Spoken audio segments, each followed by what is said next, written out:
Well, I consider this guest family as, well, I do his parents and anybody with that Dioguardi name. And their business is about keeping, well, family and friends, and just about everyone I know, including family members, will have that monument or already has had it done by Rome Monument that will help that name live through eternity. And when I think of family, I think of all of the years that people have endured war and times of stress in our nation.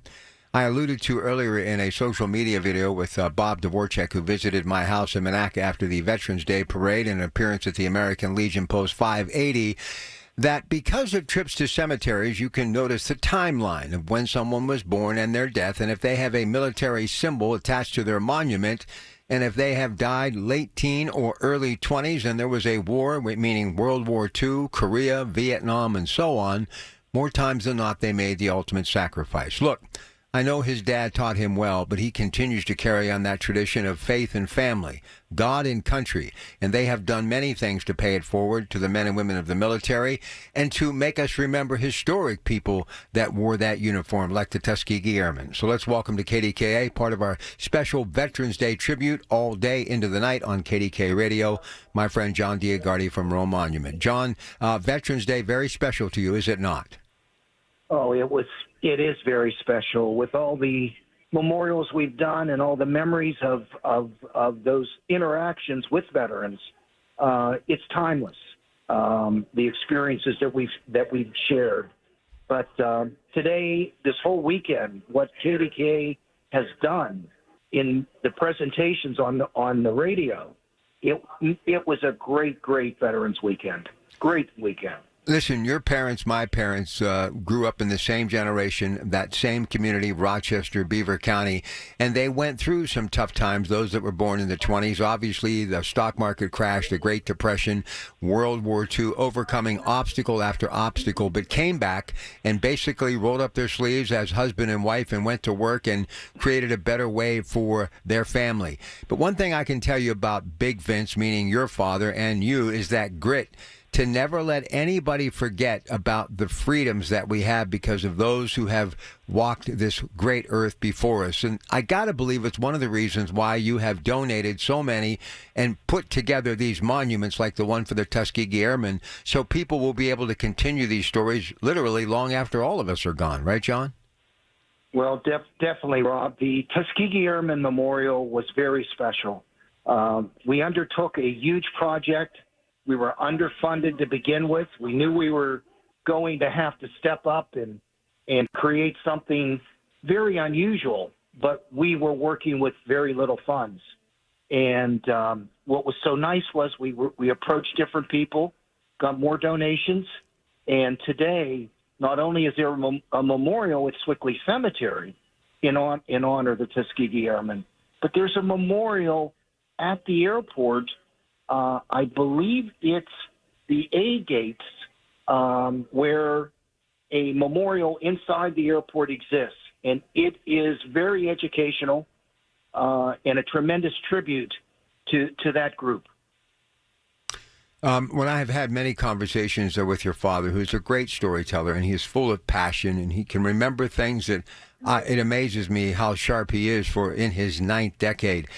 One thing about your dad that I've noticed in you, when you walk the streets of any county in this region, you really walk with the people. And that's why I think I have fallen in love with the history of every cemetery I mentioned that I have been through. And whenever I'm through these cemeteries, I always mention to people, we need to keep these cemeteries up. We need to take care of them, take care of these monuments, and make sure that, they are manicured, because they truly are the chapters of our lives. And not just our lives, but the community that we call home.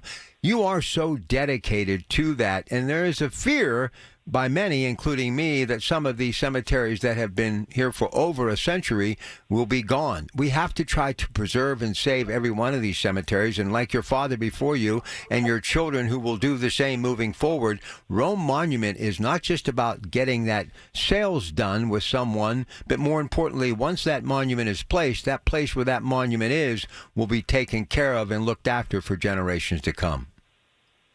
Well, we've always been part of trying to fix items in cemeteries that have either been vandalized or over time needed tender loving care.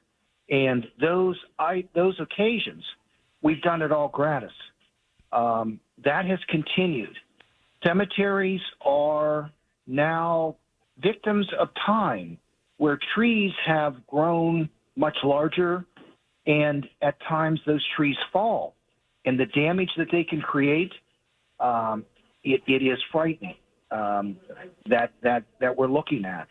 So there's a lot of fear in anyone in the cemetery business that tomorrow is going to be more difficult than the past.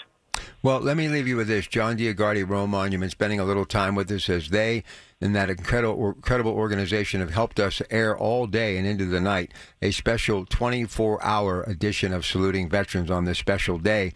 This is the thing that I think people need to understand. I tell this to people all the time. The greatest generation came out of the Depression, went and fought World War II and came back, went to work in the steel mills or whatever, hard labor every day, still found a way to create social halls to pay tribute to the different armed services, the VFW, the American Legion, and they had monuments built in parks, in communities that are still standing today. And you or a rare commodity to still be putting your own money, your own time, and your own effort to create new monuments so generations will be able to see, as I did, and people of my age, a little younger and a little older, have always been able to connect to our past. So the bottom line is, unless you connect to your past, you can't live in the present, and you'll never be able to survive the future because you'll never know the stories that made this country great. Is that a fair statement, John? It is a very fair statement. If you look at history, you can judge those civilizations that came before us by the memorials that were there, pyramids in Egypt, right, and memorialization throughout Europe, Asia, let alone our country. It goes back in time that you can really get an understanding of what those times were all about. Right. But in general, it was an honor to be part of this weekend. I enjoyed listening to all the broadcasts when I was in my car. My radio was glued to KDKA, and just a great job by you guys. Listen, I'm grateful for all you do, not just for this radio station, but you have done for me. I will always consider you family. Much love to all of you, and I look forward to when we can sit and actually chat for more than just a few minutes, okay? It would be nice, especially me calling you from the bottom of the paint can arena before the Penguin game tonight. It was hard to find a quiet spot, but I've remembered this one area, and I thought it would work out. So it worked out well. It did. Look forward to seeing everybody. Good stuff. It did work out, and let's get a Penguins win tonight. John Dioguardi, Rome Monument, one of the many people helping us today salute veterans on Veterans Day.